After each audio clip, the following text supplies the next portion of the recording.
Et un des éléments importants à comprendre, c'est qu'il ne faut jamais se positionner dans le relatif. Quand on observe un événement contextuel, il faut toujours l'inscrire dans une vision plus globale. Alors, on peut observer la situation de la France à un moment donné, mais si vous ne faites pas un travail d'observation de l'histoire globale, en fait, vous pouvez tomber dans une erreur simple, c'est par exemple être gaulliste. Alors, vous allez me dire, il va taper sur les gaullistes encore. C'est facile. Si vous ne raisonnez qu'à l'échelle temporelle courte et actuelle, il n'y a aucune raison d'être anti-gaulliste. On peut se dire, tiens, les gaullistes, c'est ceux qui tiennent le mieux la route, ils critiquent bien la Macronie.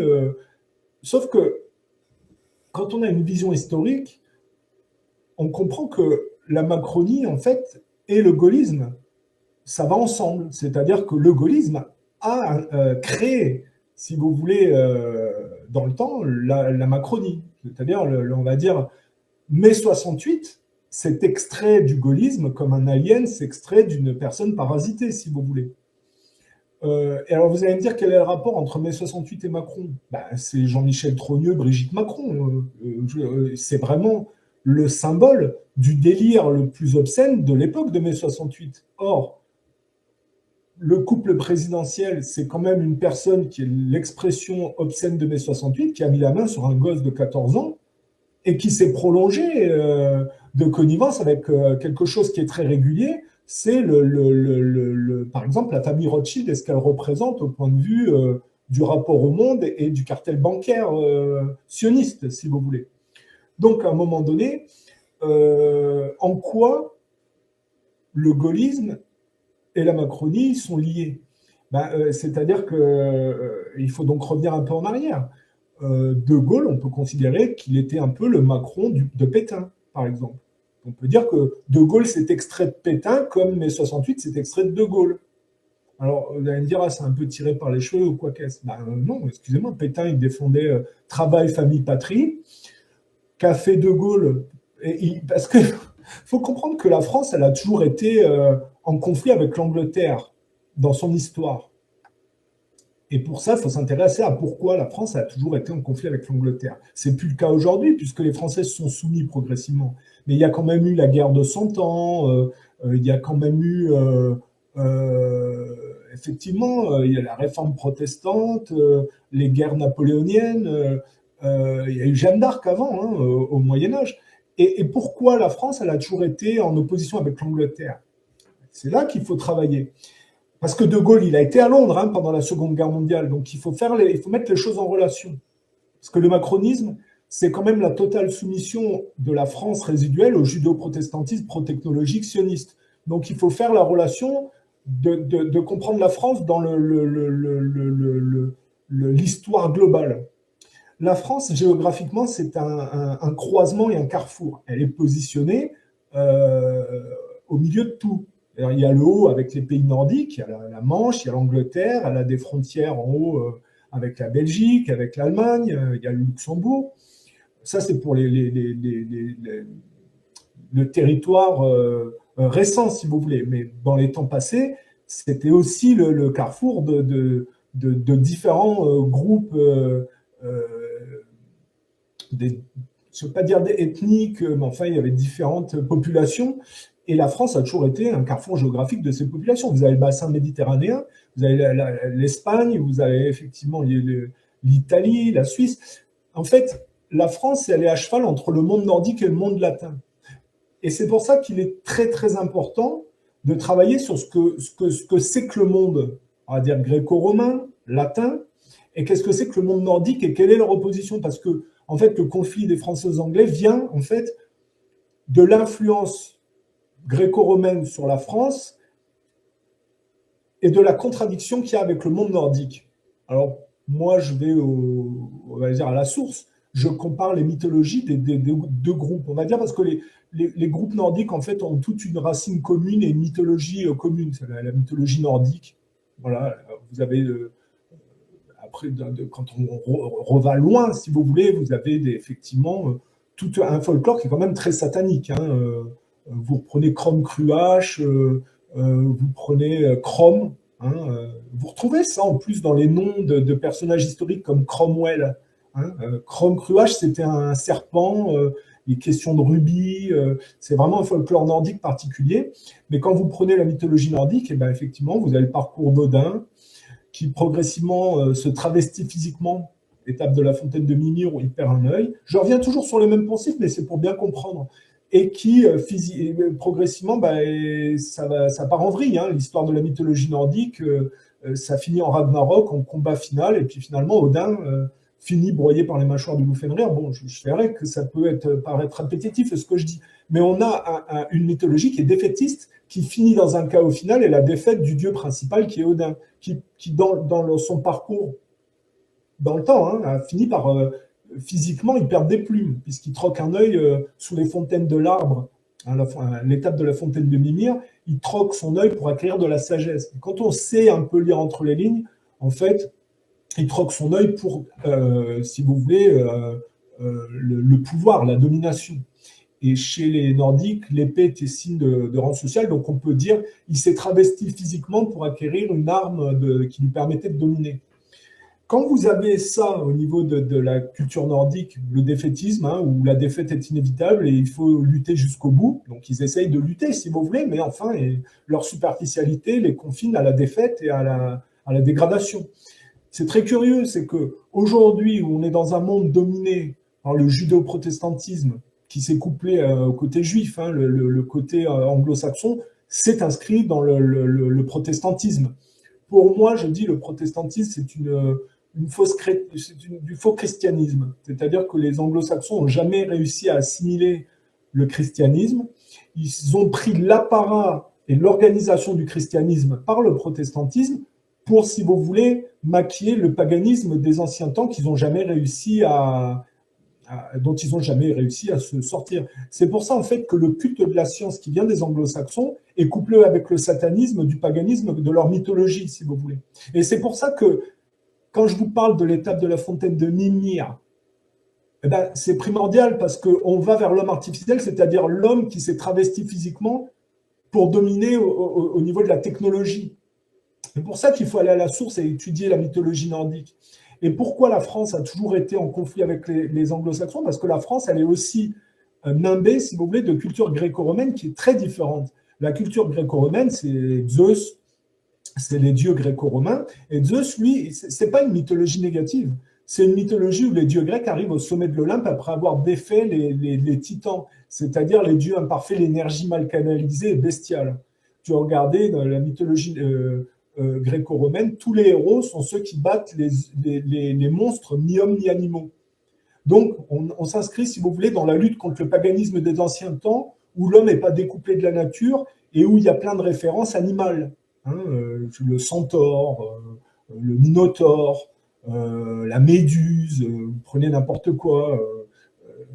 Vous avez des héros comme Jason, Persée, et tous ces héros-là, qui sont les fils des dieux, si vous voulez, qui sont le mélange de la spiritualité, des imperfections de l'homme, tous ces héros-là finissent par battre le paganisme des anciens temps, couplé au côté animal et au côté de la nature sauvage, dont l'homme doit s'émanciper, si vous voulez. À l'époque de la mythologie égyptienne, on voit bien que les dieux égyptiens étaient couplés avec ces animaux, puisque la plupart des dieux égyptiens correspondent à ce paganisme des anciens temps, avec une mythologie, avec un dieu à tête de chacal. Bon, vous recherchez, si vous voulez. Ça correspondait à un temps ancien. C'était logique que l'homme était très proche de la nature et qu'il y ait des références comme ça. Mais l'homme est fait pour évoluer. Et on voit bien que la mythologie gréco-romaine est un plus positif qui apporte une émancipation par rapport à l'homme ancien qui était cloîtré dans la proximité avec la nature. Je rappelle que dans toutes les cultures, hein, pratiquement, sauf celles qui sont dans le nihilisme et l'inversion, hein, l'homme s'émancipe de la terre pour aller vers le ciel. C'est la symbolique d'aller vers Dieu. Hein.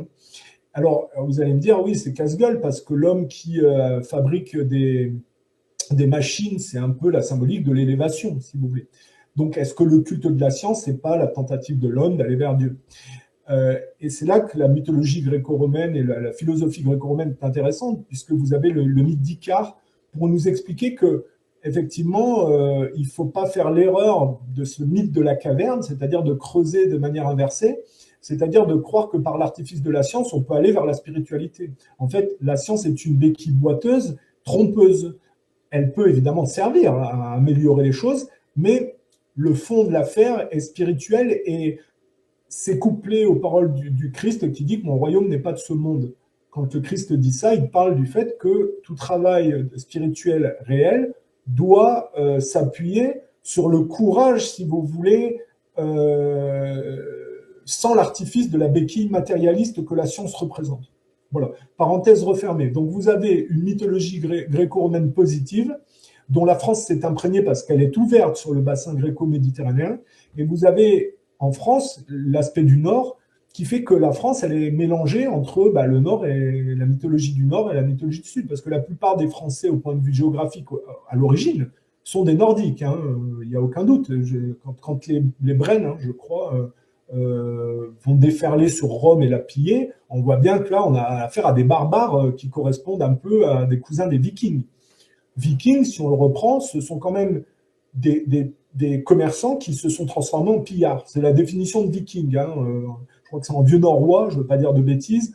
Enfin bon, on a des gens qui gaspillent leurs ressources naturelles très vite et qui après déferlent en contrebas pour piller, violer, brûler.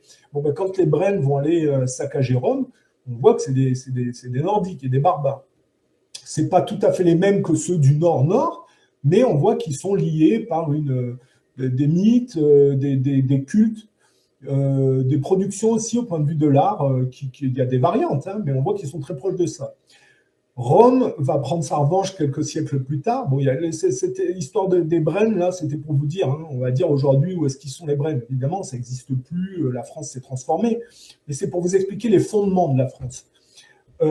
Rome, quelques siècles plus tard, a pris sa revanche et elle a conquis effectivement la Gaule, l'histoire de Jules César.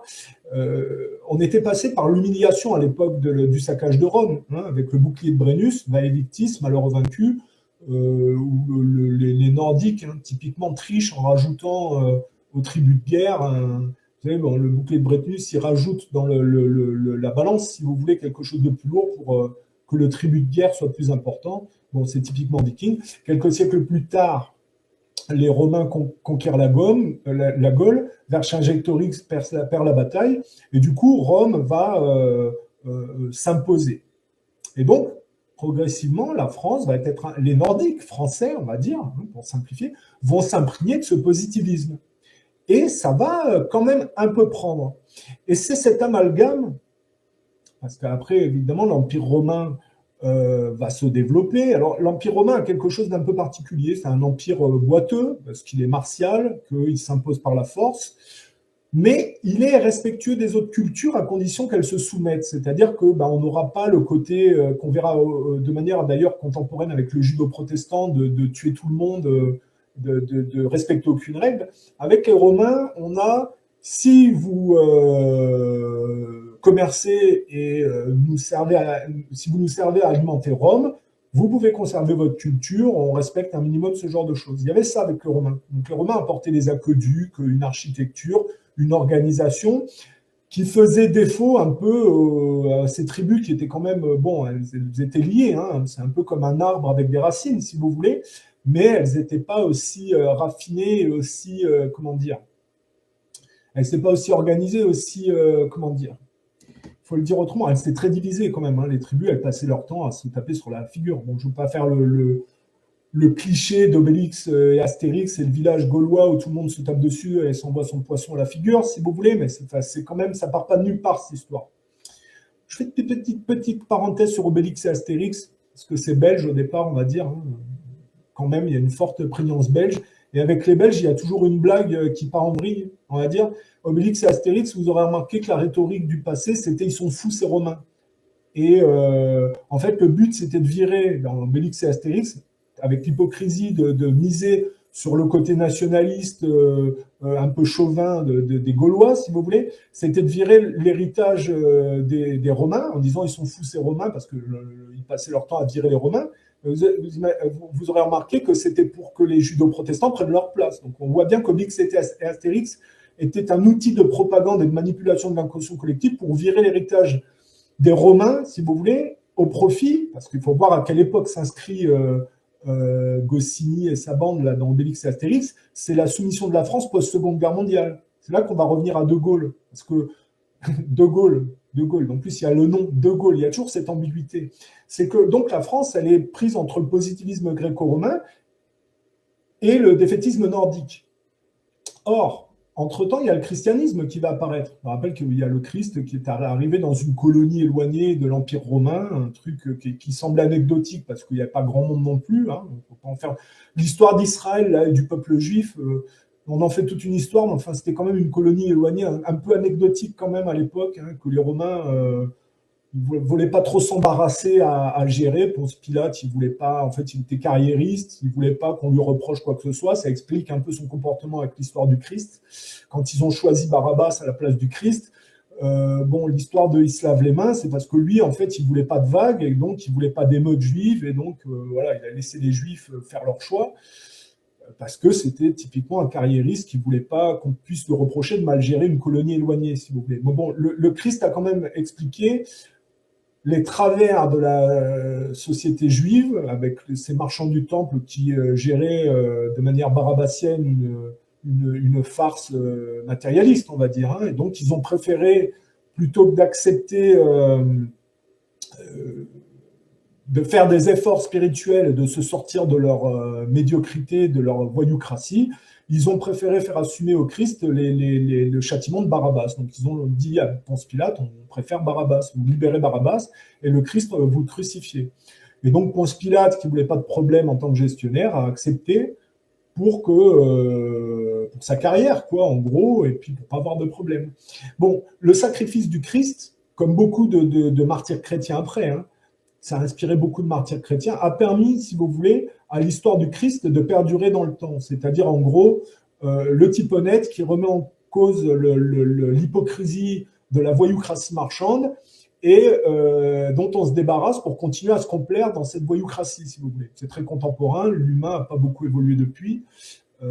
C'est le moins qu'on puisse dire. C'est même plus grave aujourd'hui, puisque le culte des technologies à l'anglo-saxonne a donné à des gens qui sont restés reptiliens, hein, quand on voit le comportement des Juifs en Palestine, on voit bien qu'eux, ils n'ont absolument pas évolué dans le fond depuis 2000 ans. Par contre, on leur a donné des armes, et ça, c'est problématique quand on a des gens peu évolués au point de vue spirituel, parce qu'on voit bien comment ils vont utiliser leurs armes de manière obscène.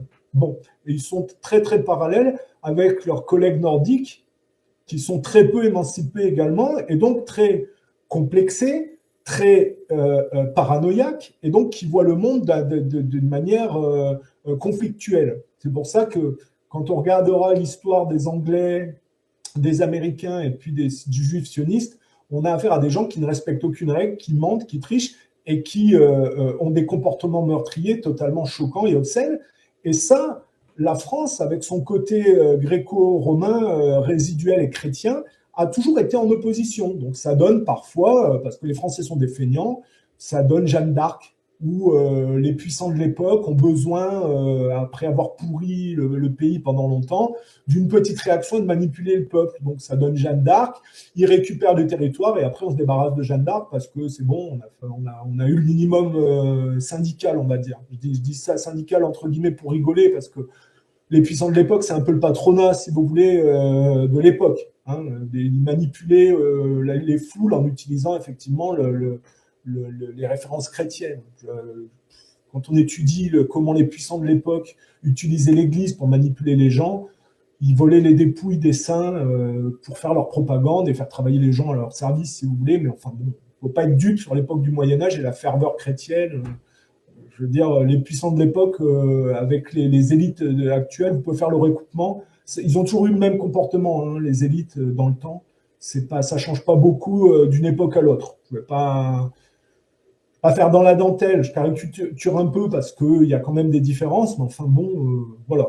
La France, donc, elle a toujours eu ce mélange gréco-romain avec le nordique, et elle a choisi de s'allier avec le christianisme, et elle a donc toujours été en opposition avec les anti-chrétiens nordiques, si vous voulez, qui, eux, vont se cacher derrière le protestantisme pour remettre en cause le catholicisme qui a pris progressivement. Et on va voir que le protestantisme cache effectivement ce paganisme qui donne le culte technologique, et qui va très vite être exploité par les banquiers juifs pour gérer la mascarade, si vous voulez. C'est pour ça qu'on a le couple, en finale, talmudo-sioniste et les autres, là, les malthusiens, qui sont des génocideurs obscènes et qui, sur l'apathie et la complaisance collective consumériste, prennent du poids, si vous voulez, dans le mondialisme. Voilà. Et c'est pour ça que pour comprendre De Gaulle, en quoi De Gaulle ne s'inscrit pas dans le bon côté, même si d'un point de vue relatif, on pourrait le croire et que c'est important d'avoir une vision globale, c'est que De Gaulle, pendant la Seconde Guerre mondiale, il a été du côté des Rothschild, parce que c'était ça. Les Allemands et les Italiens luttaient contre la dette rothschildienne et la juivisation, l'espèce de développement mondialiste judéo-protestant, et De Gaulle a été du côté des judéo-protestants. Le Rothschild, c'est jamais plein de Gaulle, si vous voulez, il faut bien comprendre.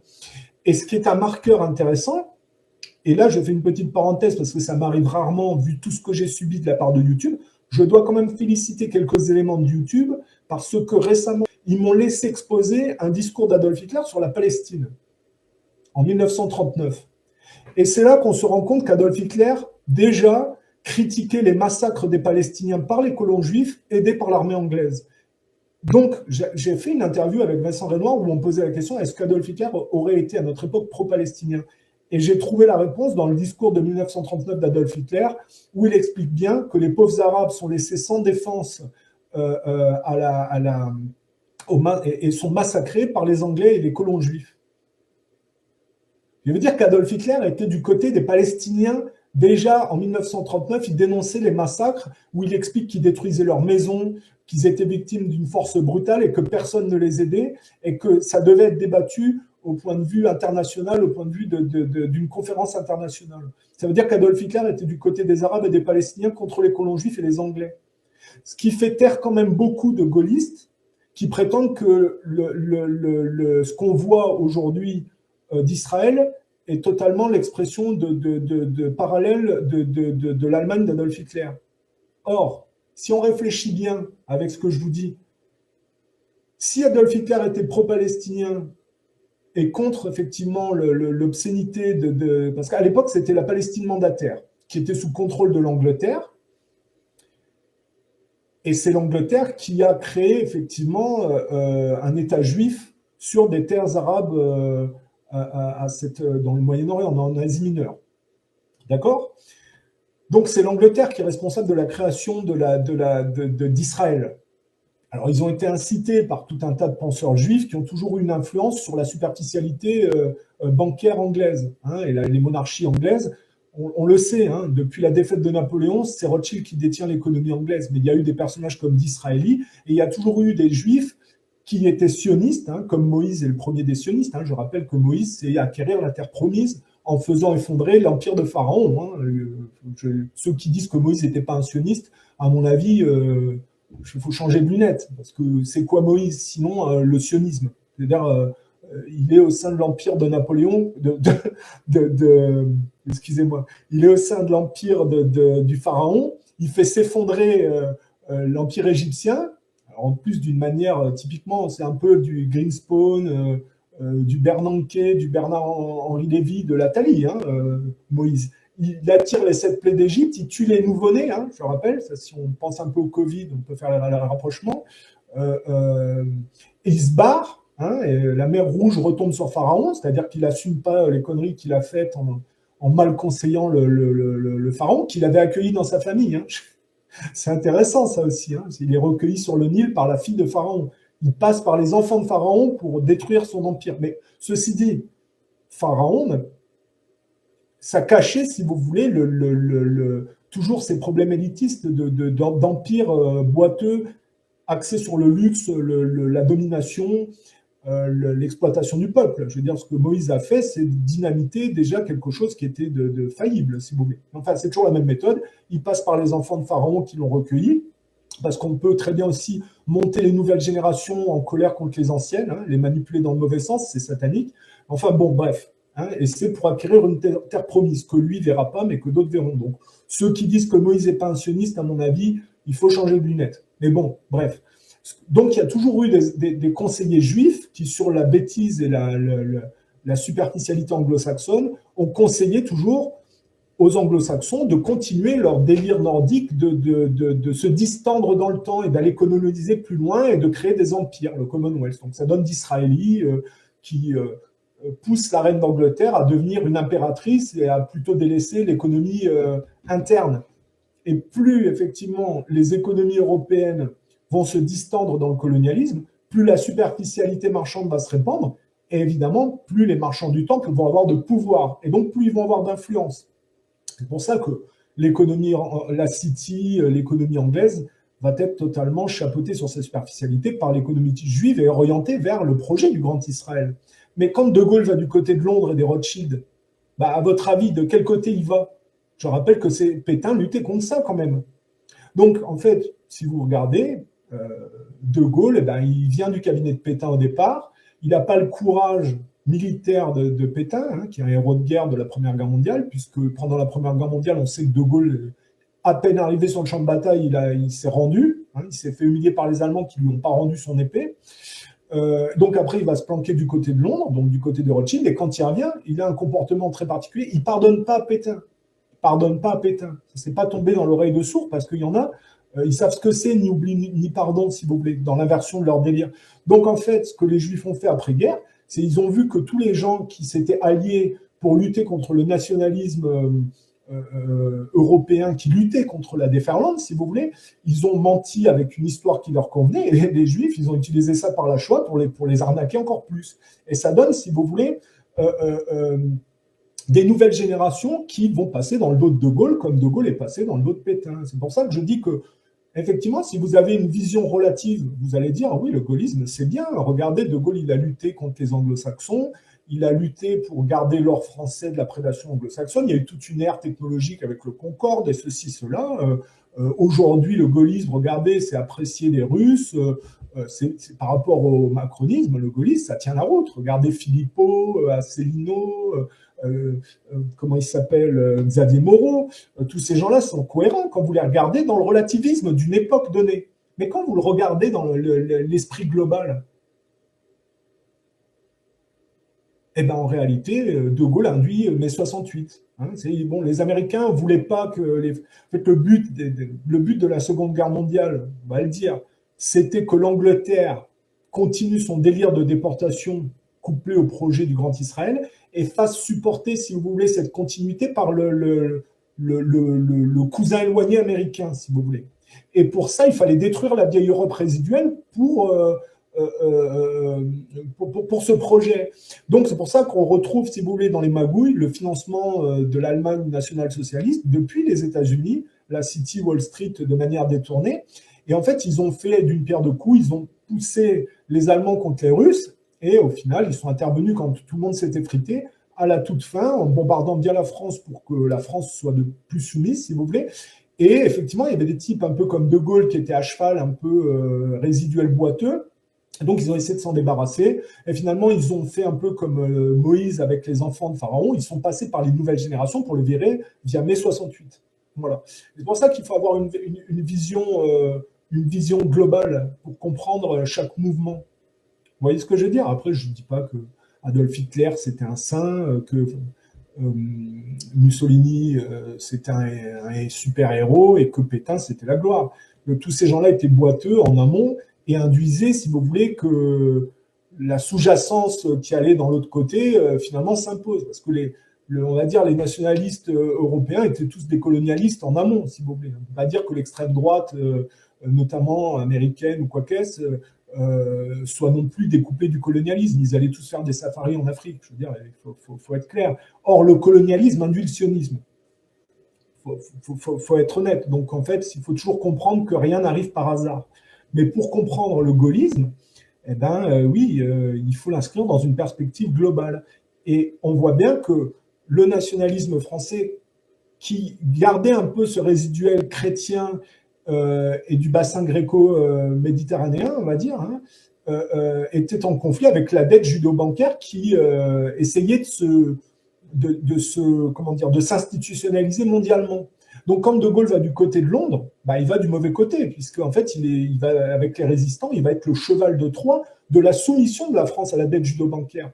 Donc, forcément que De Gaulle induit Macron, puisque Macron, c'est la poursuite de la soumission de la France aux compagnies privées anglo-saxonnes prédatrices. Vous voyez, on ne peut pas vraiment se planter quand on a une vision globale. Donc en gros, l'obscénité que vous voyez des massacres des Palestiniens aujourd'hui, où il n'y a pratiquement plus de Gaza, où c'est pratiquement fini pour les Palestiniens, est la conséquence de la défaite de ceux qui luttaient contre la dette judo-bancaire. Et non pas ces mensonges qui continuent à faire croire que ce qu'on voit avec Netanyahou, il y a beaucoup de gaullistes qui disent ça et qui font la confusion et qui disent oui, ce qu'on voit avec Netanyahou, c'est très parallèle avec le régime d'Adolf Hitler. Oui, sauf qu'Adolf Hitler, il était pro-palestinien et que sa défaite a induit, si vous voulez, cette superficialité de bout de tableau et cette obscénité de bout de tableau qu'on voit avec le projet du Grand Israël. C'est la défaite des nationalistes qui induit ça. Et donc, la victoire des Alliés induit le massacre des Palestiniens aujourd'hui dans le fil dégradé. Hein, il faut remettre les choses à leur place. Et c'est là que je dis que moi, je ne veux pas rentrer en conflit avec les gens, parce que même parmi ceux qui me regardent, évidemment, c'est de l'inconscient. Mais aujourd'hui, ce spectacle obscène de bout de tableau, parce qu'Israël est la conséquence du comportement consumériste pro-technologique de tous les goïs. Hein. Il faut être clair. C'est le colonialisme des goïms qui place Israël là où il est. Hein. C'est pas Dieu et c'est pas le peuple élu. C'est l'obscénité collective consumériste pro-technologique qui fait qu'ils jouissent, si vous voulez, d'un tremplin. Hein. On va être clair. Il n'y a pas plus éloigné de Dieu que le peuple juif, en fait, à cause des circoncisions. Tout est inversé, en fait. Ils sont très satanistes. Hein. Tout est inversé chez eux. Donc, il n'y a pas à chercher. Pour ceux qui les mettent sur un piédestal, vous avez un problème psychiatrique, à mon avis. Hein. C'est que vous vous mentez à vous-même, ou vous savez très bien qu'en réalité, c'est un mensonge pour pouvoir vous complaire dans vos vices ou votre matérialisme non résolu. Voilà, on va être clair. Et ça ne va pas plaire, ce que je vais dire. Mais il y a quelque chose de très parallèle entre la défaite de l'Allemagne d'Adolf Hitler, progressivement l'arrivée de la Gay Pride et des obscénités qu'on voit dans les rues de Paris, parce que, excusez-moi, on peut dire, si on compare le défilé militaire des Allemands sur les Champs-Élysées avec la Gay Pride, on se dit, qu'est-ce que tu préfères? Moi, je dirais que c'est quand même plus décent, même si c'est aucun des deux. Je veux dire, pour moi, c'est plus décent un défilé militaire de l'Allemagne d'Adolf Hitler sur les Champs-Élysées que la défaite d'Adolf Hitler, qui induit, si vous voulez, qu'à terme, la France va produire effectivement l'obscénité de la Gay Pride avec toutes ce qu'on voit en marge des comportements obscènes et inversés des plus paumés des gens de la société française, on va dire. Excusez-moi, hein. Ce qu'on voit sur la Gay Pride à Paris est très parallèle avec les massacres des Palestiniens. La défaite des uns, en fait, induit progressivement le massacre de bout de tableau, si vous voulez, des Palestiniens. Hein. Voilà. Donc, il faut mettre les choses en relation. Je veux dire, si Pétain, Adolf Hitler avait gagné la guerre, vous n'auriez pas eu la Gay Pride, vous n'auriez pas eu cette apologie de la pédopornographie, et vous n'auriez pas eu les massacres des Palestiniens. Voilà. Et il suffit de voir le discours d'Adolf Hitler en 1939 pour comprendre que ce que je dis, du coup, n'est pas contestable, puisque le discours a été mis. Alors, il m'avait supprimé la vidéo au départ pour incitation à la haine. Donc, je leur ai dit, le discours d'Adolf Hitler dénonce le génocide des Palestiniens en 1939 par les colons juifs aidés par l'armée britannique. Donc, en quoi un discours d'Adolf Hitler qui dénonce le génocide d'Arabes serait une incitation à la haine? Alors, j'aurais dit, si vous voulez, je mets un descriptif comme quoi, moi, personnellement, je ne défends pas la supériorité de la race nordique, ce qui est le cas, hein, et la violence qui l'accompagne.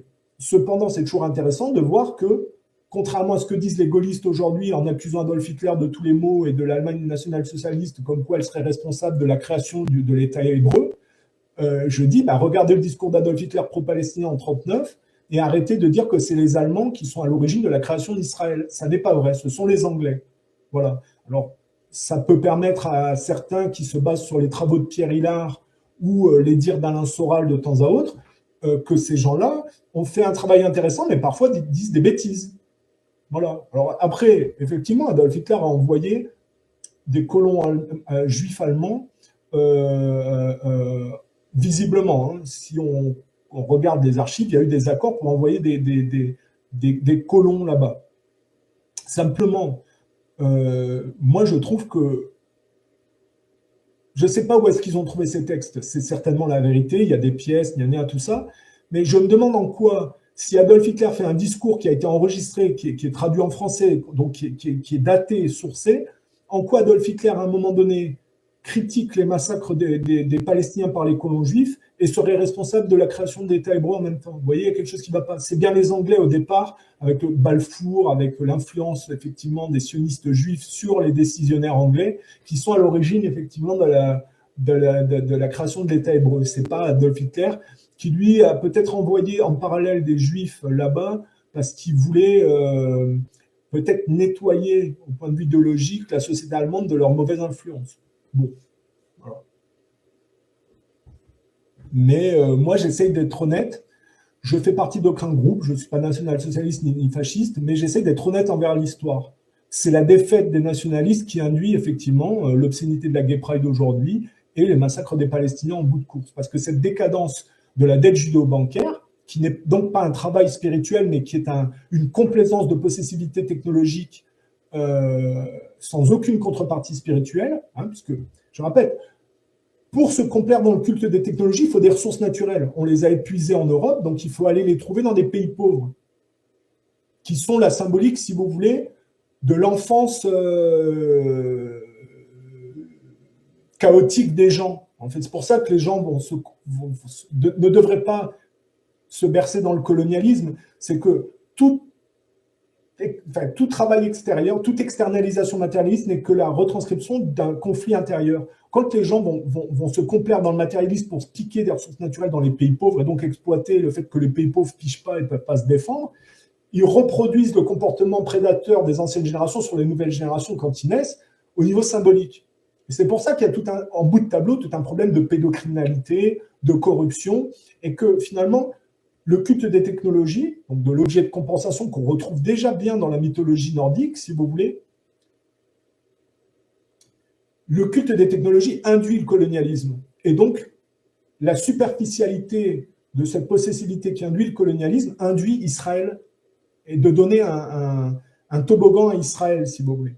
Et à tel point que, aujourd'hui, on le voit par le scandale Epstein, par des logiciels espions, toute la classe élitiste est totalement détournée par la mafia juive. Hein, que vous preniez la taxe carbone, la plupart des escrocs de cette taxe carbone, ce sont des juifs qui ont été planqués le magot en Israël. Donc on voit bien, si vous voulez, la mise en adéquation entre, dans la perspective globale, une France qui est à cheval sur deux trucs, qui s'allie avec le positivisme et le christianisme, et qui progressivement, sous l'effet effectivement de la guerre de 100 ans, de la réforme protestante, va plier et se retourner du côté des Nordiques et des Juifs, et finalement se soumettre à la logique pro-technologique sataniste judéo-protestante, en se détournant effectivement de Dieu, de la philosophie gréco-romaine et du christianisme. Alors, on peut comprendre que l'Église catholique ne fasse... Moi, je ne défends pas l'Église catholique quand je parle du christianisme. Je parle de ce que je détricote dans l'enseignement chrétien. Si ça se trouve, même ma version du christianisme ne correspond pas au véritable enseignement du Christ. Mais moi, je dis, ce qui est intéressant dans le christianisme, c'est l'émancipation par la droiture et la maturité, qui est la symbolique, si vous voulez. Chacun a son parcours de croix. On est dans une famille et on est sacrifié sur l'autel du carriérisme des parents. Ben, quelque part, c'est le parcours du Christ qui se retrouve sur la croix et que les marchands du temple sacrifient au profit de leur complaisance dans le modèle barabbasien. Mais le Christ, au lieu de les haïr et de se complaire dans un ego narcissique et complexé, il leur pardonne. Il prend de la hauteur sur ça et c'est la résurrection. Et ça, c'est la symbolique de comment se sortir des secrets de famille. C'est ça qui, moi, m'intéresse, si vous voulez, dans le christianisme. Et vous couplez ça avec la sagesse gréco-romaine philosophique, et vous avez toutes les cartes d'émancipation. Or, le problème, c'est que dans le culte des technologies qu'aujourd'hui judo-protestantes, on fait tout l'inverse, c'est-à-dire on se complaît dans le narcissisme, le je possède ceci, je possède cela, j'accuse de manière inversée les gens ambigus qui prétendent lutter contre ça, mais qui sont à moitié pris dans ce narcissisme et cet ego boiteux, si vous voulez. Et on comprend tout quand on a à peu près la bonne grille de lecture. C'est que le judo-protestantisme, eh ben, c'est un satanisme régressif, paradoxal, qui se cache derrière le progrès technologique pour maquiller le fait qu'il s'éloigne en fait de l'émancipation par la droiture et la maturité, et on est totalement dans le mythe d'Icare, dans la caverne, dans le Minotaure, et ce que critique la mythologie gréco-romaine. Et c'est pour ça que la France est un pays intéressant. Elle était au carrefour de ce combat, et on voit bien que des personnages comme De Gaulle, qui, de manière, on va dire, de manière enfin, je veux dire, quand on prend les choses de manière uniquement contextuelle, quand on prend une petite partie de l'histoire, on voit une personne, on se dit elle est bien, mais quand on s'éloigne et qu'on prend la vision globale, on se dit il fait partie de l'équation de la chute, si vous voulez. Et à son tour, une fois il est passé dans le dos de ce qui était un peu moins pire, qui était le nationalisme français, il se fait à son tour dégrader, le baiser de Judas par mai 68. C'est comme ça qu'il faut voir l'histoire, si vous voulez. Et c'est pour ça qu'on ne peut pas être ni pétainiste ni gaulliste, c'est que chacun fait partie d'une étape de démolition contrôlée. Quelque part, Pétain est une passoire, il a laissé la France libre, il a aidé les résistants d'une manière ou d'une autre, si vous voulez, hein, peut-être. Voilà. Donc il y a toujours, si vous voulez, il y a toujours une ambiguïté historique qui fait que ça va dans le mauvais sens. Mais du moment que vous alliez à Londres et aux judéo-protestants, eux, ils ont un projet. Eux, ils sont trop superficiels pour aller vers le... C'est pas eux qui vont vous apporter la lumière, c'est pas eux qui vont vous sortir de l'ornière. En fait, eux, ils sont un produit dérivé de l'Angleterre, un produit dérivé du continent européen. Ce sont tous des gens qui viennent de pays originaux, qui ont été se déporter plus loin, les États-Unis. On peut parler de doppelganger en plus, c'est des doubles mimétiques contaminateurs. C'est pas pour rien qu'ils vont produire le Covid et qu'ils vont, par les vaccins, contaminer les gens avec des produits, des nanotechnologies qui forcent l'humain artificiel. Il faut comprendre le délire du doppelganger et du double mimétique. Ce sont des gens qui sont superficialisés dans l'éloignement de la nature et qui ne sont pas capables de remettre ça en cause, qui sont exploités et détournés, donc par les cultures superficielles, les plus superficielles, que les talmudo-sionistes représentent en grande partie, si vous voulez. Il faut piger comment ça fonctionne. C'est pas pour rien qu'il faut s'intéresser aux sources, la mythologie nordique, la mythologie gréco-romaine, et comprendre la lutte historique de la France qu'elle est en train de perdre parce qu'elle s'est tournée du mauvais côté. Après, moi, c'est là que je dis, je ne veux pas rentrer en conflit. Les gens, ils ont le droit de faire le choix, ils ont le droit de vivre dans le satanisme, et ils ont le droit, si vous voulez, de faire ce qu'ils veulent. Moi, mon but, c'est de dire qu'il y a une autre voie, que les gens peuvent toujours avoir une porte d'accès pour s'en sortir, parce que finir pucés dans des camps de concentration inversés qui permettent, si vous voulez, à des gens circoncis qui ne veulent pas se sortir de ces rites sataniques, de se perdurer éternellement, je veux dire, à un moment donné, ça va donner quelque chose d'évident qui est la dégénérescence et la dégradation de l'humanité. Hein. Il n'y a pas de pérennité là-dedans. Hein. Il y en a qui se croient malins, qui pensent qu'effectivement, avec la science, la sélection des gènes et tout ça, ils vont réussir à faire ceci, cela, ils vont créer des univers totalement maîtrisés sur d'autres planètes, il n'y a pas de souci, ils vont s'en sortir.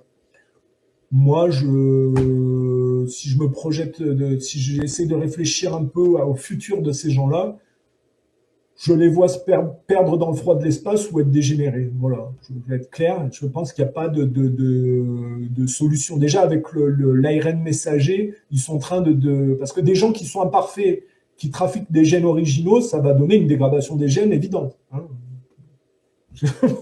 Moi, les gens les moins émancipés qui ont la main sur la science et qui décident pour les autres, ça ne peut donner que des catastrophes. Hein.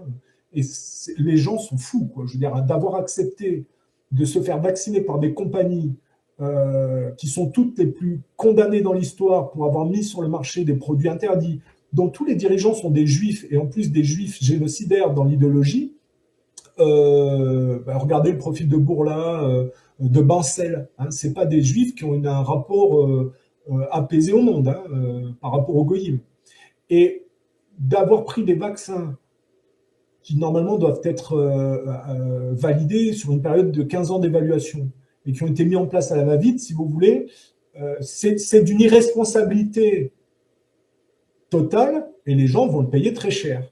Voilà. Alors après, peut-être que les gens vont se dire, de toute façon, nous, on va vers ce satanisme accepté, on préfère ce paganisme.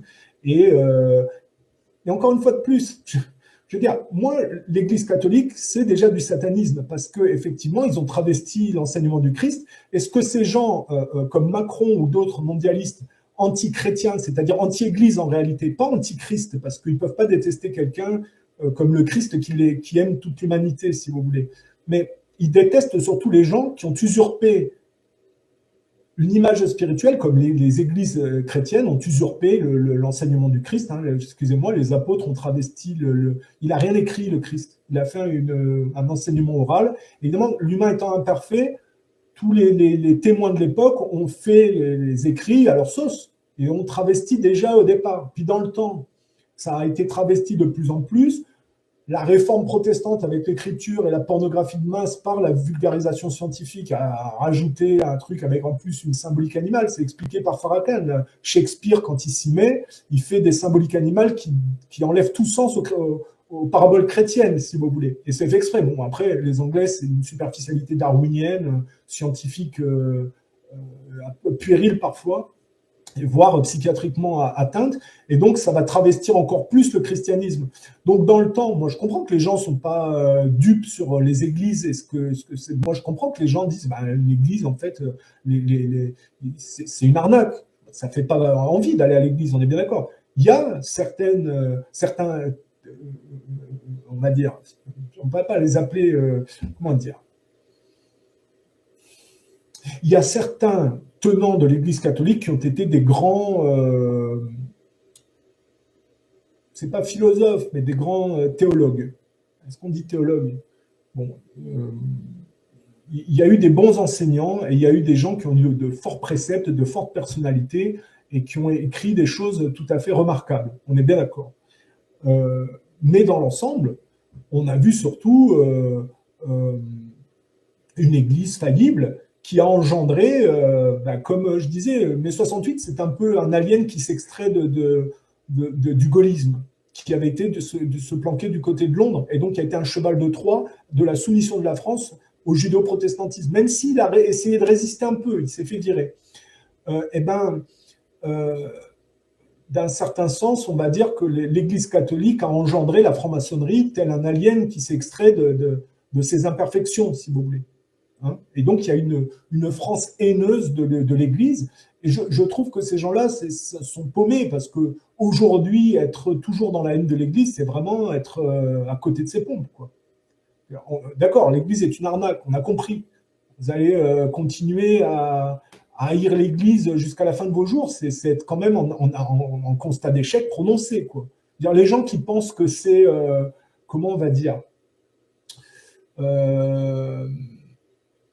il y en a qui pensent que le macronisme, c'est l'expression de quelque chose d'artistique, on va dire. C'est pas le terme.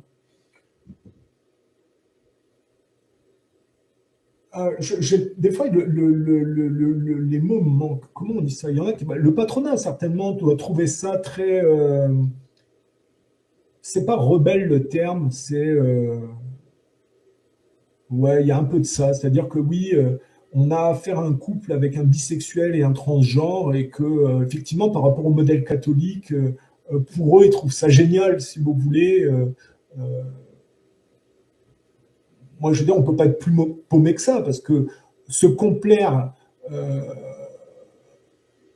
comme un verre dans une pomme pourrie et trouver ça,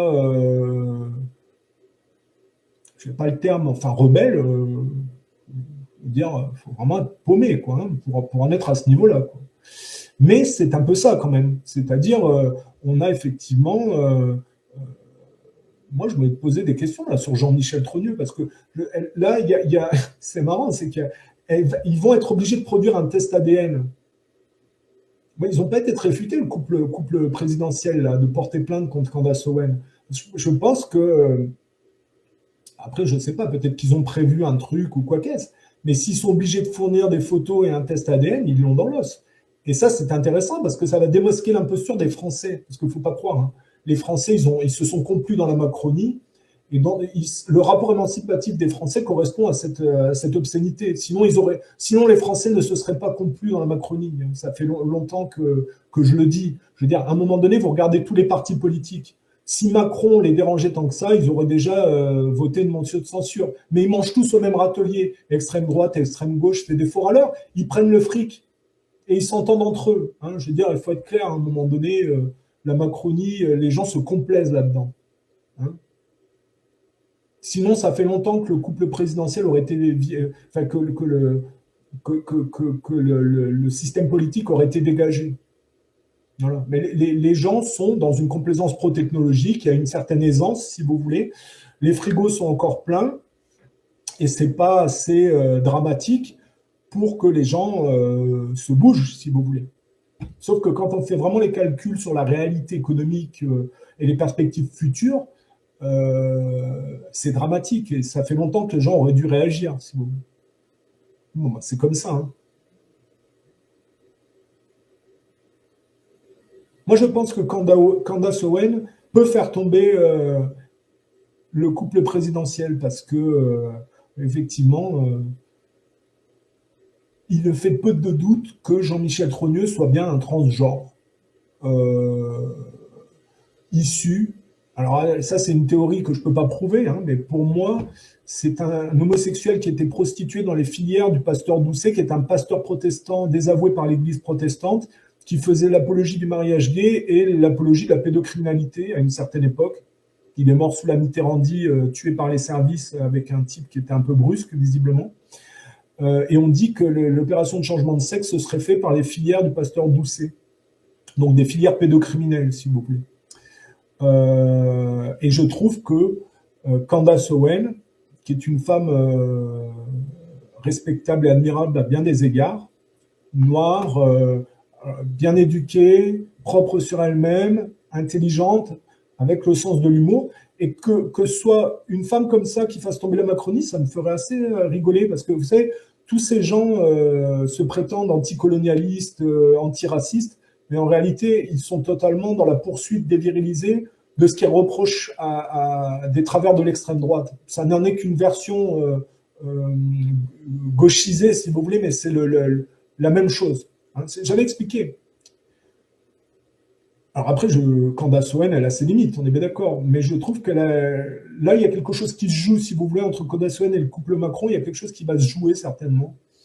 Euh, Ça peut être intéressant. Après, si le couple a porté plainte aux États-Unis, je me demande s'ils n'ont pas un truc en tête ou quoi qu'est-ce, parce qu'ils ne peuvent pas être aussi bêtes. Parce qu'il est évident que les tests ADN et les photos, ils ne pourront pas les produire. Donc, soit ils sont vraiment bêtes, et donc ils vont tomber à part Candace Owen, soit ils ont un truc de prévu, si vous voulez. Bon,